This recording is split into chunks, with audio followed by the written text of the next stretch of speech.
So, hello everybody and welcome. Yes, welcome back here at BSN Network. Kanuki back here, BSN Network. This is the BSN Network podcast here today. It is Friday, May 28th. Hopefully everybody's having a good day so far and had a good rest of their day yesterday. It is in fact Friday, May 28th here today. We are now only one day away from getting into the weekend, a packed sports weekend at the Memorial Day weekend, which should be good. I'm very excited. Lots of sports, lots of great action. So that should be good. New York Yankees yesterday split from the Toronto Blue Jays. And now we head into a weekend now where we play the Detroit Tigers for 3 games. Islanders start up their series next. Nets, Knicks both play tonight. Yankees play tonight. Mets also start up a series against the Braves tonight. So a lot of great action on today and into the weekend. And obviously it's super exciting that, we're having sports again. I mean, last year, Memorial Day weekend, there was no sports. There was no real, any TV that was really on. That was good. And now we're sitting here with baseball and basketball and hockey and, playoffs in the NBA and the NHL. And, tonight we got a Game 7 of the Minnesota Wild and the Vegas Golden Knights. And, it's just so crazy. It's so exciting. So it should be a great weekend ahead of us in the sports. And like I mentioned yesterday with the Yankees, to recap yesterday in sports, obviously the Yankees yesterday got the win against the New York Yankees got the win against the Toronto Blue Jays. Obviously the Mets also got 2 wins. Yankees split. So all in all, in the 4 games yesterday, the New York teams went 3-1. Mets going 2-0, winning the first game 1-0, winning the second game 4-2. And the Yankees lost the first game 2-0 and won the second game 5-3. So, not great that we lost the first game. We did not play well at all. To be honest, as a fan, I'm sitting there watching that game. That first game had no energy. First of all, there was no one at the stadium. It had no energy. It was just such a blurb. It was just not a good first game. It had no energy. The Yankees couldn't get hits. I mean, there was just no energy. In that second game, there was a lot more energy, more fans. You could just tell the Yankees were more ready to play in that second game than they were that first game. So, they split. They got the win. That's all that matters. 29-21. And at the end of the day, we got the win in the second game. That's the one that's going to carry over into tonight's game, obviously, as we start up a 3-game weekend series against Detroit, Friday, Saturday, into Sunday. And then we head back home on Monday for a 7-game homestand. I believe it's only 7 games. You got 4 against Tampa starting on Monday, and then you have a weekend series 3 starting next Friday against the Red Sox, which that's going to be a really good series. So we got 3 against the Tigers starting tonight and then into Sunday, and then we have 4 against the Tampa Bay Rays starting Monday afternoon, which is a Memorial Day game, into Thursday. So you got a 4-game set there at home, and then you bring in the Red Sox. First time we played them all year long. You got a weekend series against them starting next week, and that will be Sunday Night Baseball next week. So that should be really good. That's exciting. And obviously, like I said, you got to take a game-by-game focus on the opponent at hand. So tonight we got the Yankees tonight against the Tigers. Garrett Cole's on the mound against the Yankees, Garrett Cole's on the mound for the Yankees, and Casey Mize is on the mound for the Tigers. He was their first pick, and he's one of the top pitching prospects in the MLB, and he will be on the mound tonight against the Yankees. And you got to hope that the Yankees have a better outcome today against a younger pitcher than they did yesterday. Obviously, Alek Manoah had a great opening start for him. The Yankees could not hit off of him. They couldn't do anything off of him. So you got to hope that the Yankees today hit much better off of young up-and-coming pitcher in Casey Mize. So Yankees today, Mets today, Knicks today, Nets today. I mean, all of it today. And then obviously the Islanders start up their series against the Bruins tomorrow, Saturday. So hopefully, that should be a good series. I'm looking forward to that series. I'm looking forward to it. So that should be good. But, let's get into the topics for today's podcast. I was I was kind of debating through a couple topics to talk about. I was debating through whether to talk about the Julio Jones stuff that's going on, and, the rumors that he might get traded within a week here, or, talk about the NBA and stuff. So I think what I'm going to do is I'm going to talk about the NBA fans. So not what I think, that is what I'm going to do. I'm going to talk about NBA fans. So the past couple games, obviously with playoffs and obviously with the atmosphere and with the fans coming back, there's been a lot of incidents involving fans. Not really, I shouldn't say a lot, but two major incidents involving fans. And that was with Russell Westbrook and then Trae Young. Russell Westbrook walking out of the stadium.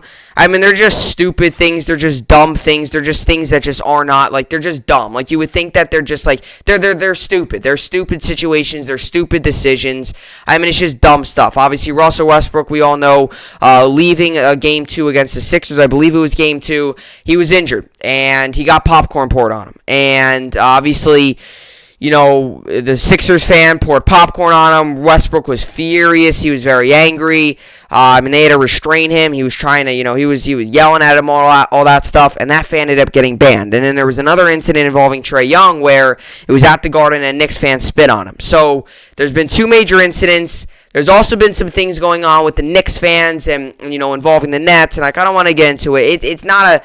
It's just some dumb stuff that's going on. I kind of want to talk about it, talk about the state of it, why fans would do this and things like that. And I understand the excitement. I get all that, but it just doesn't make sense. Pouring popcorn on an NBA player or spitting on an NBA player, it just doesn't make sense. And it's just stupid stuff. It's stuff that, it's just the dumb stuff. It's just the dumb stuff. It is. It's, not smart. It's dumb. It just doesn't make sense why they're doing it, but they're doing it, and I wanted to get into it. And then, like I mentioned just a couple minutes ago, Islanders versus Bruins, they open up their series this weekend.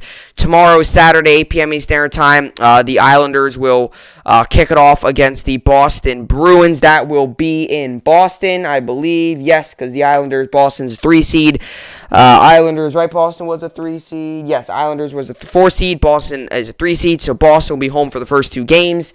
And then the Islanders will come home for those games there. So hopefully that is a good series. That I'm looking forward to that series. That should be good. And I'm going to do a little bit of a preview for that. Get into preview what to look out for, key players and all that stuff. So I'll get into that. More so preview and more so I was looking at tomorrow's game as well. Give you my game pick and obviously like that. Obviously all that good stuff. And obviously the Islanders coming off of a really big series win against the Pittsburgh Penguins. An opportunity here to, get another series win and, get that one step closer to the Stanley Cup. And, do I think they'll get there? It's going to be tough because they're going to have to get past the Avalanche. But for the time being, they definitely could beat the Bruins. I'll get into it. And then we'll get into the New York sports update. As always, finish off the podcast and we head into a weekend full of sports. I will do a pod on Monday. I know Memorial Day, some of you might wonder if I'm going to take it off. I will do a pod on Monday, which is Memorial Day. I will do it, so obviously, to kind of recap all that sports stuff. So I will get into the New York sports update. Obviously, Nets play today. Mets, Yankees, and Knicks all on today, which is just mind-boggling. Then you got the Islanders tomorrow, Yankees and Mets both tomorrow. And then Sunday, you got the Nets. I believe the Knicks will play as well. I believe so. I'm not 100% sure there. And you got the Mets, Yankees. Mets got the Sunday night game. Then you headed to Memorial Day, and the Yankees got a game. I mean, just a weekend ahead of us full of sports. And that's really good. And like I mentioned, it's meaningful games. It's not like it's not like it's New York sports. They're all terrible. It's not like, oh, the Yankees are awful and the Mets are awful. The Yankees are above 500. Mets are above 500. Nets and Knicks are both in the playoffs.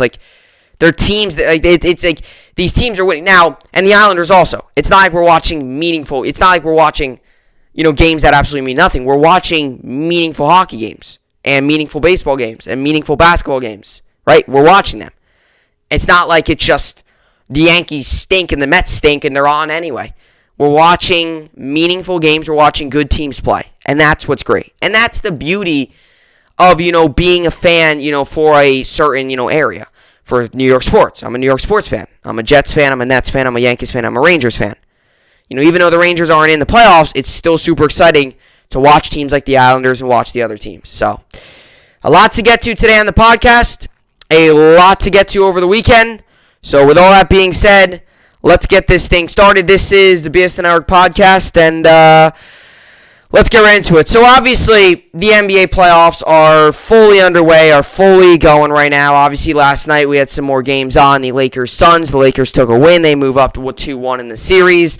They seem like they're really commanded in that series. Obviously, like I just mentioned about 20 times already on the podcast, because it is that exciting. We got two New York basketball teams, and both of them are in the playoffs, and both of them play tonight. Obviously, Nets play tonight. Knicks also play tonight. Knicks start at 7, yet Nets start at 8:30, so a little bit of different timing. But obviously, the fact is they both play tonight, and they're both in the playoffs. And obviously, with the playoffs and, with the increased, atmosphere and with the increased fan base, and I want to say this, it's great to see fans back. It was obviously awful last season, not seeing fans in the building, and obviously, it was really tough. Obviously, I think as fans, you kind of got used to it. It was like, all right, finally, we kind of got used to it not having fans. But, it just wasn't, it's just great to see fans back. And it's great to see things getting back to normal. And, more and more fans mean, more, things are getting back to more normal. And obviously, louder crowds. And it just seems more like playoff basketball in whatever sport it is. Baseball, basketball, hockey, or when the football season comes around, right? It's just going to be, fans just make a big difference. Especially, I feel like now especially, fans are making even a bigger difference because they were not, last year, 2020, was a terrible year for sports and fans. I mean, obviously, you had the fans to start the year, obviously Super Bowl and all that, but then you got into, then it was no fans for the rest of the season. No fans in the NBA and NHL bubbles, no fans in the MLB season, all that stuff. Obviously, towards the tail end of the MLB season, NFL obviously had limited fans throughout some stadiums, but, the Jets, for example, they did not play in front of fans at MetLife, and obviously the Super Bowl had fans and all that, but that's obviously now, 2021, things started to get better. But it's great to see fans back. Now, with fans coming back, that does create there's always that crazy fan here and there. There's always those one or two fans that are crazy, those fans that just feel the need to just go crazy and do everything they can. And I understand the excitement, and I really want to dial in here on Knicks fans first of all. I understand the excitement of having your team in the playoffs. Believe me, I get it. I'm excited this year to see the Brooklyn Nets in the playoffs. I know we all knew that they were going to make it, or expect them to make it, and we're expecting them to do great things in the playoffs. And I get that, and I'm excited. And I get that the Knicks fans are super excited. For the first time in 8 years, they won a playoff game, obviously, on Tuesday night. Or Wednesday night, whenever it was. I understand that. I get that. It was Wednesday. Obviously, super excited. They're all pumped. I understand that. And obviously, as a Net fan, I get it because when the Nets made the playoffs back in, 2019, when D'Angelo Russell and all those guys were there, that was obviously that off season was the year we got Kevin Durant, Kyrie. Then obviously 2020 season, Kyrie obviously played a little bit, but then got the shoulder surgery. Obviously, KD missed the entire year because he already had the torn Achilles that he injured in the finals. Then that was the bubble, and now obviously we're all here. But I understand that when the Nets made the playoffs that year against the Sixers, and we came in as a 6 seed, and we went from being a nobody to we weren't even supposed to be a playoff team that season. We went to being a nobody to making the playoffs, and we won the first game. And obviously, we ended up losing the next 4, and I get all that. But we made the playoffs, and I was super excited. So I get where Knicks fans are coming from when it comes to excitement. They're obviously very excited. This is a team that's been the laughingstock of the NBA for the past 8 years, and now that they finally seem like they got the head coach, and they finally, got the team president, and they finally got a stable, I would say kind of a stable situation there, and a stable and a very, a roster that, it's a roster that's kind of mixed together. It's got some young guys, it's got some veteran guys, but a roster that's been able to play together really well, and mesh together really well and play together really well, and they're obviously playing tonight again in their series tied 1-1. I get all the excitement. But I mean, you got to control yourself. And as a fan, and I'm a fan obviously, and I'll tell you what, I go crazy. Now, not at stadiums, I won't dump popcorn on somebody. But I do. When I'm watching the game, I'm into it. I'm involved. I will yell. I will scream. I'm a very passionate sports fan. I will tell you that. Will I dump popcorn on someone? No. First of all, those seats are probably very expensive. And second of all, I wouldn't do it. So would I dump popcorn into someone? No. But I get where passionate fans are coming from. Now, could this Knicks fan just have been a guy that was just there and his emotions took over and maybe he just hates Trae Young that much so he decides to spit on him? Maybe. It was dumb. I don't know why you would do it. You're going to get banned. And first of all, like, even if let's just say he spits and it doesn't hit Trae Young. I mean, why would you even think about doing that? Why would you even think about doing that. Like, why? It just doesn't make sense. So, I get the excitement from Knicks fans, but you got to control yourself. And this has been happening throughout the NBA, and throughout sports in general, where there's been fans. I mean, we saw in the Super Bowl, there was a fan that ran onto the field, and he was running, obviously ended up getting tackled. But sometimes fans just get a little too crazy, and you got to control yourself. And I noticed Knicks fans in particular, and I'm not signaling out any particular fan base, because I'll tell you what, Philly fans are probably crazier than New York fans, because I will tell you why. Number one, Philly fans, I mean, at the Eagle Stadium, they got a jail under that stadium, because that's how crazy fans are. And you got fans dumping popcorn on Russell Westbrook, and you got all these chants and all that stuff. So Philly sports fans, they're passionate, but they're crazy. New York sports fans, for any organization, Jets, Giants, Knicks, Nets, they all can be passionate. But I was even talking to someone earlier today, very big Knicks fan, and he even agreed with me. Knicks fans sometimes can take things a little crazy. I mean, they were celebrating outside of Madison Square Garden. There was a video. They were celebrating outside of Madison Square Garden after they won one playoff game. So they're definitely excited. But you got to control yourself. And so Trae Young was taking the inbound, and he ended up getting spit on. The guy spit on him. He leaned over and just gave it all out. And I don't know if Trae Young really knew. Trae Young didn't really give that much of a reaction. In the heat of the moment when he's focused, I don't really think he's really worried about that. And that's another thing too, is like player safety. The players shouldn't be worried about. That's another thing. Like, a player should not be worried about a fan spitting on him, or in Russell Westbrook's case, a fan dumping popcorn on him outside of, when he's leaving the court, let alone when he's leaving the court injured. And Trae Young, obviously, the chants were he was getting destroyed. I mean, the chants were, all over the place. I mean, in the first game, there was all these chants of, obviously, some explicit, words and, some F Trae Young chants and some of those chants there. And obviously, you also had some Trae Young chants there, and you had the fans spitting on him. And the chant all you want. Chanting, chant, you could chant. I mean, if you want to chant something now, you could chant whatever. Sometimes chanting can go to the next level, and I do want to get to that with the Knicks and some of the things they're chanted about the Nets, which I'm not even mad that they're chanted about the Nets. I just find it funny. Because, Knicks fans, I feel like, are so worried about the Nets. They're so worried about the Nets. They're so worried about it.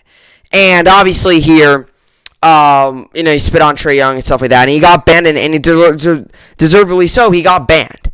And, that's big, because that's another thing, too, with this situation, is if you are a player, you should not be worried about, there should not be any concern of a fan, spitting on you, or in Russell Westbrook's case, like I mentioned, pouring popcorn on him, right? That should not be the worry. And that's the one issue with the NBA, and it's been going on for the past couple of seasons now, where more and more fans are, getting into the game, and there's more and more incidents between players and fans. And part of the reason it's so big in the NBA is because the fans are literally right there on the court with the on-court seats. Then, you get to the first row and the second row, and in Russell Westbrook's case, popcorn, it could travel a little bit. That guy just obviously threw it. That guy could have been 3 rows back, and he could have just dumped it on him. Obviously, and with Trae Young's case, the guy was in the second row. He was right up against the arena. He was right up against the court. So that's the one issue, is with all these fans, and especially when they're coming back and they're all, energized and they all want to see this, you got to control yourself. And it actually annoys me because, that's just unnecessary. That should not be done. That's just so stupid. And Knicks fans in general, and I get it, the passionate, you're back in the playoffs. I get that. But, even then, and I get you won your first playoff game in 8 years, and you've been the laughingstock of the league. I understand all that. I've been a Net fan my whole life. They've been terrible for all these years. They made it in 2019. Then they made it again last year. They made it this year with true hopes of winning the championship. But we didn't even celebrate like the Knicks fans are. Knicks fans, they had to close down, I believe, I don't know exactly the road, but it's, outside of Madison Square Garden. They had closed down 7th Avenue, which I believe is like a road outside of MSG. They had to close it down because Knicks fans were crazy. You won one playoff game. One singular playoff game. And they're chanting all these different things. And they're chanting, "We want Brooklyn," which means, bring on the Nets. And then they had some chants of some, blowing F-bombs and saying, F KD. which is Kevin Durant obviously also plays on the Brooklyn Nets. And the New York Knicks fan. I mean, they're just taking things to the next level. And I get the excitement. But number one, you got to compose yourself when you are on the court. You get seats like that close, you cannot be spitting on a player. That's just unnecessary. That's uncalled for. I mean, that's embarrassing to the organization. That's embarrassing. I mean, he's banned from MSG now. That's very embarrassing. That's very embarrassing. And then to go outside and to celebrate after you won one playoff game, it's just completely unnecessary. I mean, they won one playoff game. I mean, Knicks fans here, they're already looking ahead they're already looking ahead. I mean, they haven't even gotten past this series, and they're already looking ahead. I mean, it's the truth, though. I mean, it's like the Knicks fans are acting like they already beat the Atlanta Hawks. But they haven't. The series is tied 1-1. And they head to Atlanta tonight to play 2, and Atlanta's a very good home team. Now, do I think the Knicks will win the series? Personally, yes. But to be chanting all these things when they've won one game, and to be spitting on players, and to be doing all this stuff, I mean, it's just crazy. It's just outrageous. And the excitement, like I said, is there. I get that. But they're chanting all these things of, oh, we want Brooklyn, and oh, this KD stuff, and oh my gosh. I find it hilarious. I find it funny. Because they're more focused on us than they actually are the New York Knicks. That's how it seems. They're more focused on getting to us. Like, they're just jealous. Because they're just jealous. Why would they be chanting this every single game? Oh, we want Brooklyn and all that. Why would they be chanting that? Like, the Nets aren't chanting, oh, we want the Knicks. Or the Lakers or all these other teams aren't chanting anything else. It's only the Knicks fans. It's only the New York Knicks fans that are chanting this. I mean, there's that saying, the Nets literally, talk about all these Knicks fans saying they don't care about the Nets. Meanwhile, they're chanting about them. Just makes no sense. And you chanting all this stuff about we want Brooklyn, first of all, the Nets swept you in the season series. And second of all, do you really want us? Do you really want us? Do you really? I mean, I know I might be taking this a little, this might get into the, controversy part where, who would win Nets Knicks, but do you really want the Nets playing you? I mean, if I wouldn't. But, I mean, it's just outrageous. It's just stupid. It's just crazy. And, I mean, it's just so dumb. And to be spitting on fans and to be chanting all these things. And chant all you want. I just find it funny that they're always chanting about the Nets. Like, instead of chanting, let's go Knicks, they're chanting, oh, we want Brooklyn, or we want the Nets, or the Nets stink, or this and that. Like, the Nets are in Boston right now. You're in Atlanta, and you're still chanting that. Like, I just find it funny that the Nets are always on Knicks fans' minds. They always say that they're not worried about them, yet they chant about them every single game. I find it so funny because, obviously, they do care about us. Obviously, they do. That's all I got to say. And then same thing with Russell Westbrook. Very uncalled for. I mean, the guy's leaving the floor. And I'm not a huge Russell Westbrook fan. I will admit to that. I'm not. But would I dump popcorn on the guy? Heck no. I would never do that. But it's also uncalled for. I'm going to be dumping popcorn on him. And then let alone dumping on him when he's walking off injured. I mean, it's just uncalled for. And this is, again, back to my point. The NBPA, obviously the Players Association had to release a statement. I mean, this can't be the worry. This can't be on these guys' minds of, oh, is someone going to, spit on me? Or, oh, and it might sound crazy for me saying this, but it's the truth. I mean, these guys, their only focus should be on the game. It shouldn't be, oh, if I'm inbounding the ball, what if someone, pushes me or something like that? Like, that shouldn't be the mind. Like, that shouldn't be it. And it's been happening more frequently over the past couple seasons, and especially now that fans are back. All these fans have really been in, hiding for the past year now. Now that they're back and they're just allowed to just express all their emotions, you might see a real, frequent stuff. And I will tell you what, Westbrook, you either love him or you hate him. There's no in between. So obviously Sixers fans don't like him. I'm not saying he's a hated player around the league, but a lot of people don't like Westbrook. I'm not a huge Westbrook fan. Although I got to admit, I don't know why people always target him. He's had a lot of incidents with fans, and I do tend to, really dislike that. Because I don't care how much you like or love a player, you should not be throwing stuff at them. You should not be getting into any physical altercations with them. Let them do their job. Respect the players, right? You're a fan of the game, right? Russell Westbrook, I will tell you what, he's had a very good season. I'm not lying. I'm not going to sit here and try to make an argument that he's not. Right? All these people, they love to see these guys play. Everyone always thinks it's cool to meet all these players. Well, when you're there, don't throw stuff at them. Don't try to get into any altercation with them. Just don't. Let them do their thing. And it's been happening more frequently. And I really do feel bad for Westbrook because it happens to him a lot. And I do think it's just because there are fans out there that just despise him, and there's some fans out there that love him. And if you're a fan that despises him, you're going to do stuff with him. And, not trying to be anything against Westbrook, but Westbrook, he's very passionate. If you say something to him, he's going to come back at you. And we saw it, obviously, we obviously saw it. And, we obviously saw it with Wednesday. We obviously saw it where the guy dumped popcorn on him. He got angry. They had to restrain him. Now, luckily, it was from the upper area. If that was an person on the on-court seats, they would be lucky. But I also want to ask you this. These fans have a lot of, they could do all that stuff when they're in the stadium and they're in their seat. But if you were to do that in like a parking lot with Westbrook, he would get beat up. The guy would get destroyed because, and look, you get banned. So that's the thing. Guy from the Knicks gets banned. Guy from the Sixers gets banned. Really, what did that do for you? How did that help you?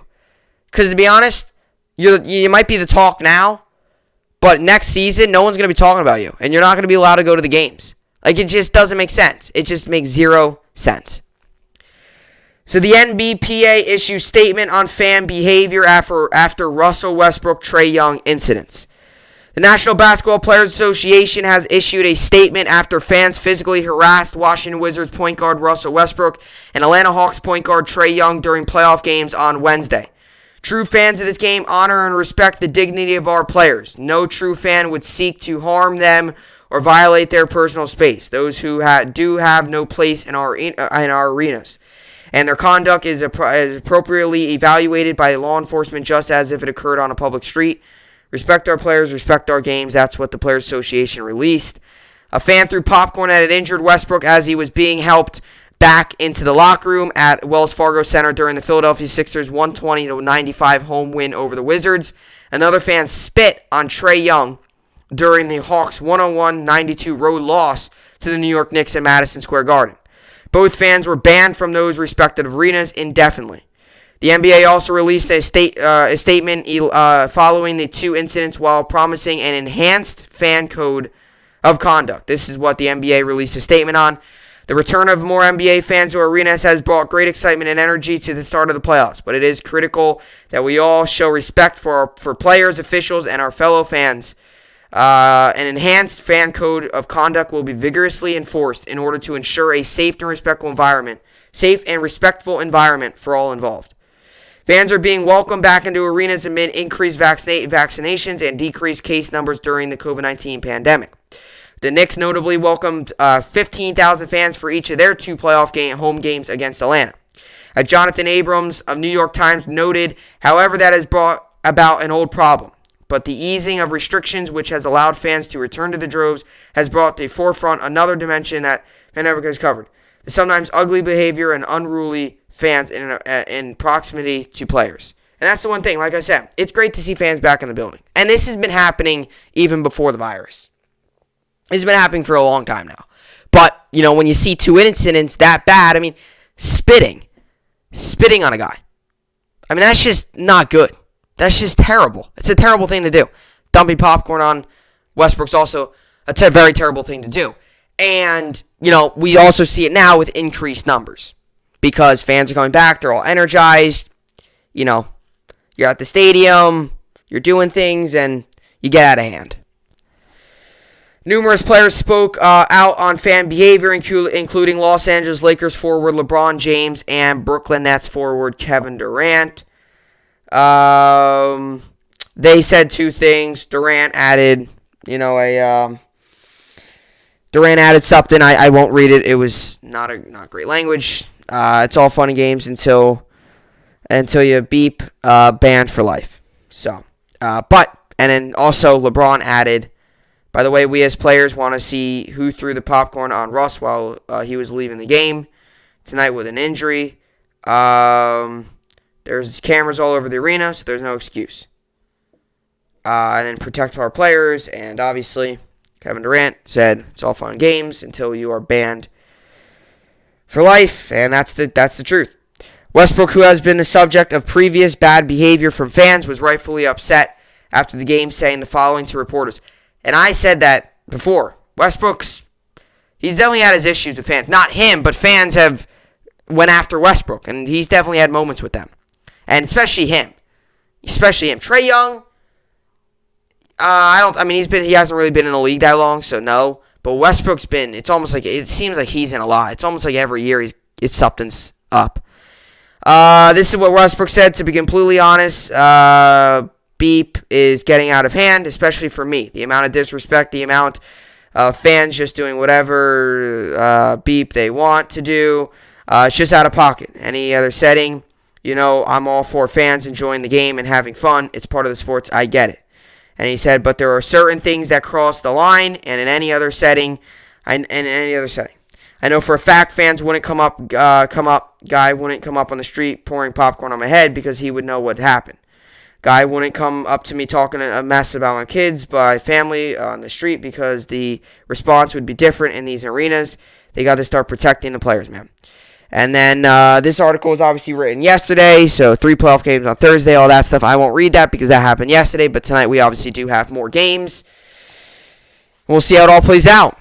And, fans are already sometimes crazy.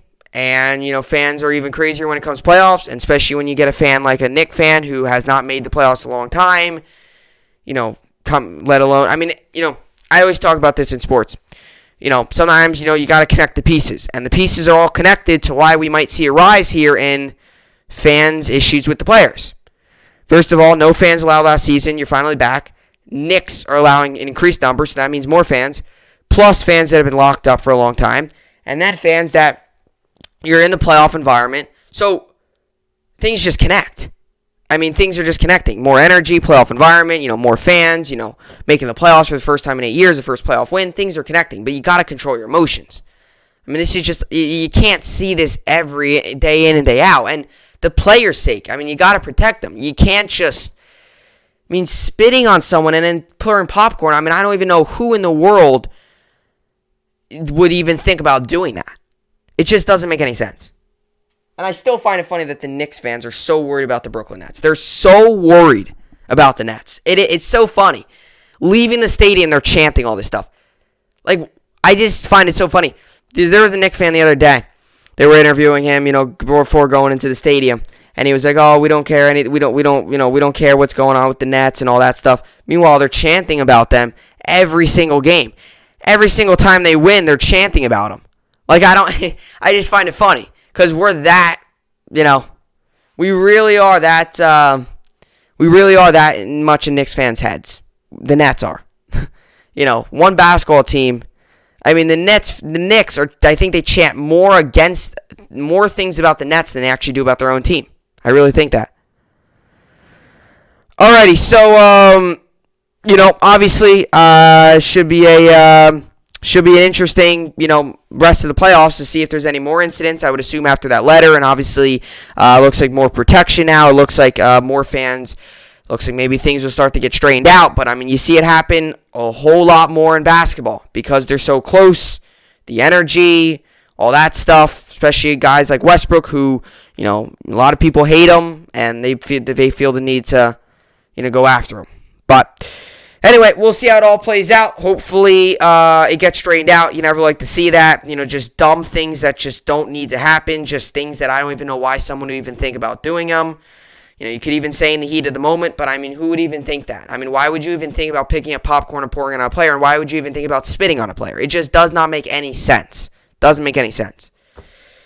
All right, but anyway, coming up next here, obviously the New York Islanders have moved on to the second round. They will be playing up against the Boston Bruins in the second round. Obviously, the Bruins will be home that series. I'm going to give you a little preview, what to look out for, and all in all, how the New York Islanders why the New York Islanders might win the series, and just their overall play. I'll get into all that stuff coming up next.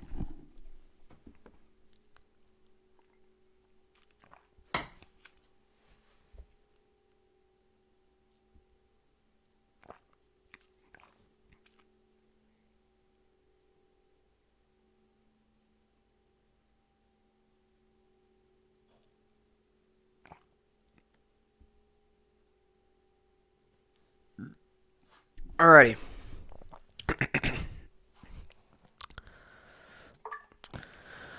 Alrighty, so let's get into this here. So obviously, the NHL playoffs are in full swing right now. Tonight we have our final game. Yesterday, the Hurricanes won 4-3, and the Canadiens won yesterday 3-2. So the Canadiens keep their season alive, and the Hurricanes eliminate the Predators. And obviously, Hurricanes will now move on to the second round and play the Tampa Bay Lightning, which is what I expected. I predicted that in my bracket. So far, actually, if you look at my bracket, I think I've gotten some right. So I obviously got the Islanders right. Maple Leafs is not done, but more than likely the Maple Leafs will win that series. I did not get the Oilers right, so the North has not been decided yet. Well, I did not get the Oilers right. So I got that wrong. I got the Hurricanes right. I got the Lightning right. I got the Avalanche right. Golden Knights, Minnesota. I could get that extra right tonight because I could get that all right. I predicted that to be a 7-game series, and I said Vegas would win. So if Vegas wins tonight, that will be completely right. I got, in the West Division, I could get them all right. Avalanche, I predicted them to sweep. They did. And Vegas, I predicted them to win in 7. If they win tonight, they'll win in 7. I did not get the Capitals right. I got the Islanders right. So 1, 2, 3, 4. I got 4 right so far, and 2 wrong, with a possible of 3, 4 wrong. So I possibly could go 4 for 4. Now, I think the Maple Leafs will win the series, so that would be like 5. And I think the Golden Knights will win tonight. So that's what I think, because I predicted them to do it. So, and then right now, this is as it stands. So the Islanders will play the Bruins. Colorado will play whoever wins Vegas, Minnesota. Hurricanes will obviously play the Lightning. And the Maple Leafs, or the Jets, the Winnipeg Jets will play more than likely the Maple Leafs, unless if the Canadiens win tonight or win tomorrow and in the next game. That will be a 3-1 comeback. But more than likely, it's going to be the Maple Leafs, Jets in that North Division. But you can't say anything yet. It's got to be official. The Maple Leafs do got to grab one more victory in that series. They'll obviously play tomorrow. If they win tomorrow, then the second round will be fully set. And obviously tonight we got the Vegas Golden Knights and the Minnesota Wild, and obviously the New York Islanders obviously were able to take down the Pittsburgh Penguins and move on to the second round, which they will be playing the Boston Bruins. And we all know that the Boston Bruins have been a very solid team this season. They obviously had a really great start to the season. And then they kind of they started to struggle a little bit. Then they were able to get better, and they got Taylor Hall. And then obviously they won the first round, like 4-1 against the Capitals. They lost game 1 and then won the 4 after that. And you just look at it, and they were a really great team, and they looked they were the better team against the Capitals, and they were overall the better team. And Taylor Hall and Pastrnak and Marchand and Bergeron and their goalie Tuukka Rask and all those guys like that have all had key have had key parts in getting this team to the second round. And for the New York Islanders, it's been the same thing we all expected. It's a team effort. It's guys going out there. It's physicality. It's, all 4 of those lines making big impacts. And that's how it's been for the New York Islanders this entire season. It's been team. It's not been 1 or 2 guys that have really made a big-time difference. There might be a couple of them. Like, if you had to pick the top 3 guys on the team, you could probably do it. But it's not like any guy on this team really, really, really stands out. They do it together as a team. It's not just the first line. It's not just the second line. It's not just the third line. It's not just the fourth line.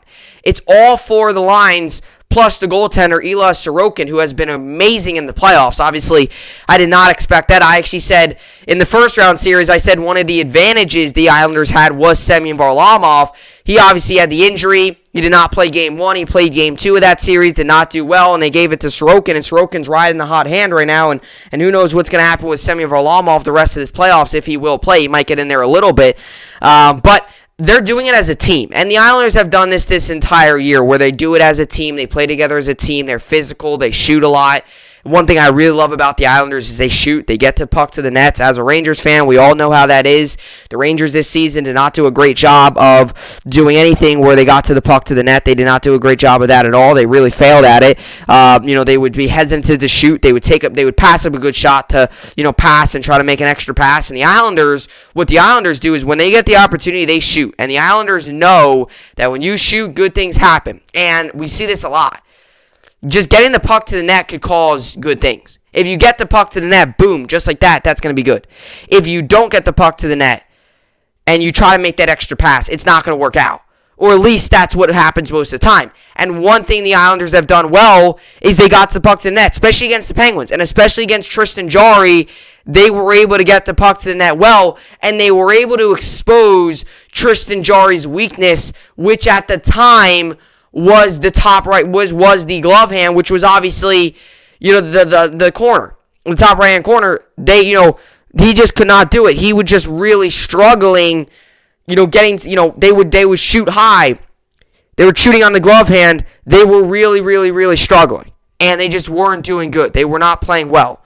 The Penguins overall, especially Tristan Jarry. Now, he had his moments. Obviously, he really blew that series when he tried to, hit that, puck and clear, and obviously went right into the stick of the Islanders player, and obviously he took it and ran with it. But the Islanders are just a team that just gets to the, the net and just shoots and shoots and shoots, and they'll keep shooting, and then they'll get back on the defensive end. And one thing the Islanders are so good at is the defense. And we all might want to sit here and talk about, the production of some of these other guys on the offensive side. And, you look at, in particular game, 6 of that series where, you had the Islanders and you had guys like, Brock Nelson step up and Kyle Palmieri who stepped up. And then you got, a guy like, Pollock step up, and then, Belvillier stepped up. And you look at all those guys and you're like, oh my gosh, they did well. But then you also look at the defense. And the way Barry Trotz and this Islanders team play defense is so complex to the other teams, it's so hard to beat them. And a team like the Boston Bruins, who have really done well on offense, it's a perfect matchup because you're going to have really, really good defense and a Bruins team who's had some solid offense. And especially throughout the playoffs with the addition of Taylor Hall, who's been very solid for them. And I really believe that it's going to be really kind of back and forth. It's going to be that complex, really hard defense that a lot of teams struggle with. The Islanders, we could talk about all the goals and we could talk about Sorokin. Are we going to talk about the fact that the New York Islanders were really able to shut down Sidney Crosby? Sidney Crosby really did not do anything in the entire series with the New York Islanders. He really didn't. He obviously had the goal in Game 1, but other than that, he was nothing. He was a nothing. They were able to contain him. They were able to attack him, target him, go after him in Game 1. Throughout the series. In Game 1, I meant he scored the goal. But other than that, they were able to attack him. They were able to contain him. Sidney Crosby was a no one in that game, in that series. He was a no one because the way the Islanders ran the defense, Barry Trotz, I bet you, met with the players and he drew up a play. I bet you he drew it up. He said, guys, we got to contain him. Sidney Crosby's, in his prime, and he still will go down as one of the better players of all time. This is a guy that you absolutely cannot, whatever you do, you cannot let Sidney Crosby get hot. And you cannot let Sidney Crosby be a dominant force. And the Islanders completely eliminated him from that series because of the way they run the defense, because of the way Barry Trotz runs the defense, and really just how the Islanders play. The way the Islanders play is just so good. And we could talk about the offense, and I get that. Their offense was good. They scored 5 goals in Game 6, and they exposed Tristan Jarry's weakness. And that's great. Whenever you see a goalie struggling at a certain area, you got to do it. You got to expose his weakness. The Islanders noticed that from the start of Game 1 of that series, and they continued to do it. So, We'll see how it all plays out. And the Bruins, they're gonna have to come ready to play. They're gonna have to come ready. And the Islanders too. A team that was down 2-1, they won 3 straight. I look at this game. I look at this series as kind of like it's just momentum. The Bruins are, they lost game 1 obviously to the Islanders. You had the game-winning goal with the Capitals, and it was not lost game 1.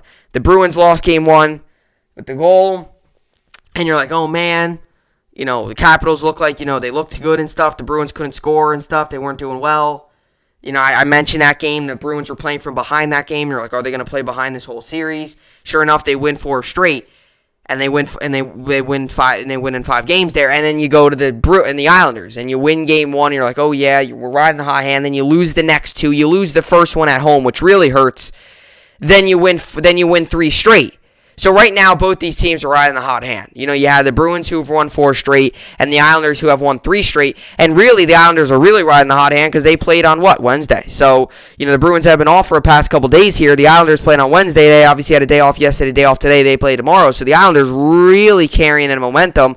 Only 2 days off, obviously, and then they'll get the opportunity to play.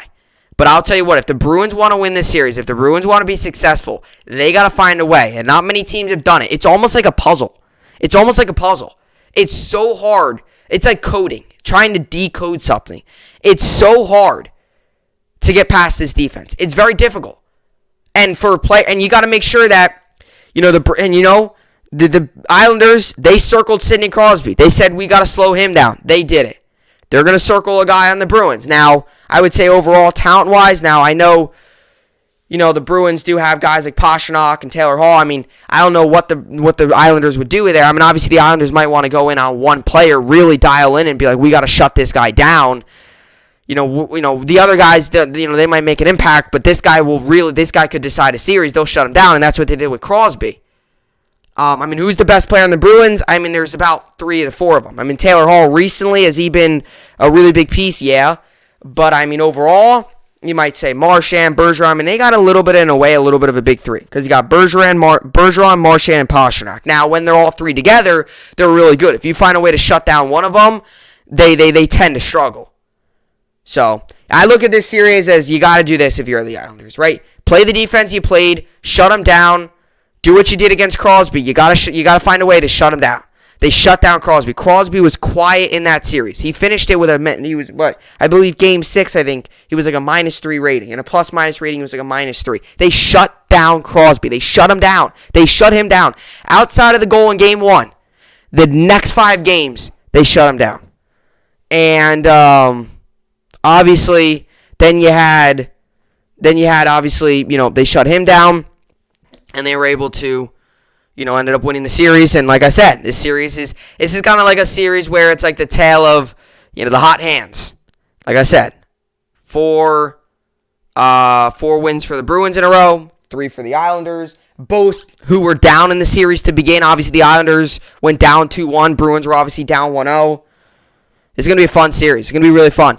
Now, maybe when I made this bracket, I might have said, maybe when we made this bracket, I might have said maybe the Islanders in 6.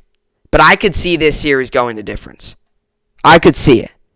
Because they are a team that really plays good defense and offense. And you look at the Bruins, and they're a team with an experienced goaltender, and they're a team with a talented roster. So I could see this series maybe going the distance.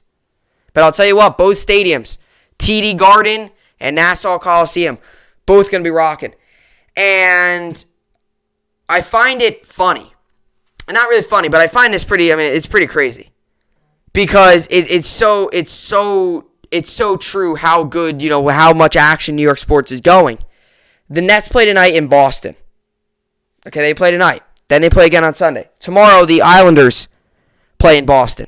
And obviously the Celtics and the Islanders Celtics and the Bruins both share TD Garden. So tonight the Nets will play at 8:30 p.m. Eastern Standard Time. And then tomorrow the Islanders will play against the Bruins. So it's like, I'm hoping that I'm hoping that, I'm hoping that obviously the Nets get the win tonight, and I'm hoping tomorrow's game's good and throughout the series it's good. But it's funny because you got tonight's game, which is against the Nats Celtics at the TD Garden, and tomorrow you got, Boston, the Bruins, and the Islanders at TD Garden, and then Sunday you got the Nets Celtics. So going to be a lot of converting of that stadium, a lot of action in that stadium throughout this weekend. And that's kind of the story of New York sports, though. There's the Nets and the Islanders, and obviously the Islanders move on to the second round, and the Nets, they've got to win 2 more games, and I would love for them to win tonight and then win Sunday and just be done with the series and then move on. I would love that, but we'll see how it all plays out. It's going to be a good series. It's going to be a fun series. It's going to be exciting. It's going to kind of be, something's going to have to give. They're both riding the hot hand. So we will see how it all plays out. And I would love to hear your comments in the comments section down below. I would like to hear your thoughts on the series. Give me your pick. Even if you really don't know much, give me your pick. Who will win? Give me Bruins 6, or not. No, don't give me that. You could give me that, but I'm just giving you an example, like Islanders in 7. Or I would love to hear your comments down below. Your opinions on that. Alrighty, so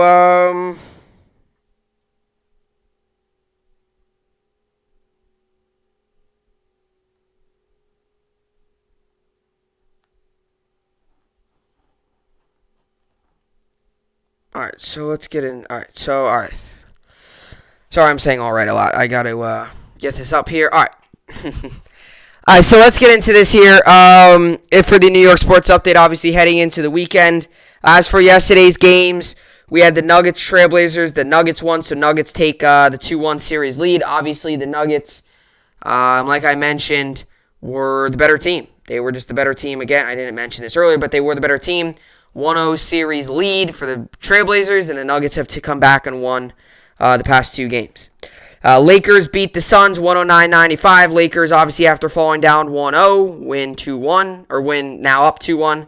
And the Bucks crushed the Heat again, 113-84. Milwaukee leads that series 3-0. Just crazy how they're playing well right now. A team that stinks in the playoffs, and they're actually playing well right now. I'll tell you what about the Suns. That series is going to be tough for them to beat, because without a healthy Chris Paul, it's going to be tough. All right, so today we got the Hawks-Knicks. Hawks come into this game. Obviously, series tied 1-1. I think I'm going to give the Hawks the win tonight, and the only reason I'm going to give them the win is because of the home. They've got a very good team on the home, at home, and I feel like this might be kind of like the Knicks. I think it might split here. I think the Hawks might take one at home, and the Knicks might figure things out and take game 2. So I'll take the Hawks here. That's on at 7 p.m. Eastern Time on ESPN. And then Clippers-Mavericks on 9:30 p.m. Eastern Time on ESPN. This is a huge game for the Clippers. This is a must-win. You cannot go down 3-0. I'm going to ride the hot hand. I'm going to give the Mavericks their home. I'm going to ride the hot hand. As much as I picked the Clippers in my bracket to go all the way, give me the hot hand. Give me the Mavericks. And then the Nets play the Celtics. Nets come in this game 2-0. Celtics come in this game 0-2 in the series. The Nets are 8-point favorites. The over-under is 226.5 for this game. This game comes on today, 8:30 p.m. Eastern Time on ABC. Nets got some injury news here. Obviously, Jeff Green, foot, he is out. He will be out, plantar fasciitis or something. He'll be out for about 10 days, they said.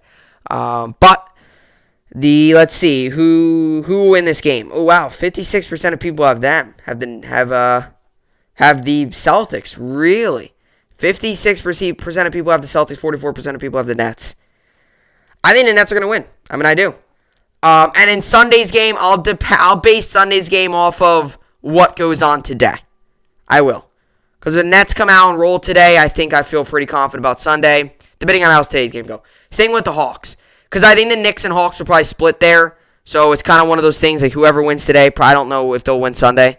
I think it's going to be kind of one of those 50-50 splits. I think the Hawks will win today. Then I think the Knicks might take the next game and head 2-2 down back to the Garden. But we'll see how it plays out. And as for the NHL, yesterday the Hurricanes won 4-3, so they move on to the next round. They will play the Tampa Bay Lightning.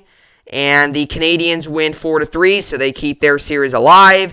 And today we got the Golden Knights. This is Game 7, 9 p.m. Eastern Time on NBCSN. 7-game series. I expected it. It all comes down to this. I'm going to roll with my pick. I'm going to roll what's worth working. I know some people might roll with the Wild because they won the past 2 games. They went from 3-1 to now 3-3. Give me the Golden Knights. I think they're going to win. I think they'll win this series, and I think they'll move on and play the Avalanche. Tomorrow we got the Maple Leafs Canadiens. I think Maple Leafs will win that series, and I think the Islanders will take Game 1. Give me the Islanders Game 1. That's what I think there.